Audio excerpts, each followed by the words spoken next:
કોઈપણ વાસણમાં સોપારીને બરાબર સળગાવી નાખીએ અને એની જે સોપારીની રાખ થાય એ રાખનો ઉપયોગ કરવાનો છે. સોપારીની રાખની અંદર શુદ્ધ તલનું તેલ છે એ મિક્સ કરવાનું છે. તલનું તેલ નાખી અને સોપારીની રાખ છે એ બંનેને મિક્સ કરો એટલે એક પેસ્ટ જેવું થશે, એક મલમ જેવું થશે અને આ એવો દેશી અને આયુર્વેદિક મલમ છે જે ખંજવાળને મટાડી શકે છે.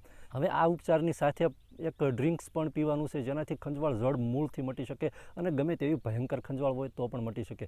મિત્રો, સોપારીની રાખ અને તલનું તેલ બરાબર મિક્સ કરી અને જ્યાં ખંજવાળ હોય, સોપારીની રાખ કેટલી લેવાની તો તમને જેટલી માત્રામાં જેટલા ભાગમાં ખંજવાળની સમસ્યા હોય એ પ્રમાણે તમે નક્કી કરી શકો કે આવી સમસ્યા જ્યારે થાય તો સહેજ ખંજવાળ હોય તો એક સોપારી લઈને પણ સળગાવી શકાય. વધારે જગ્યામાં ખંજવાળ આવતી હોય શરીરમાં તો વધારે સોપારી લઈ અને રાખ વધારે ભેગી કરવી પડે.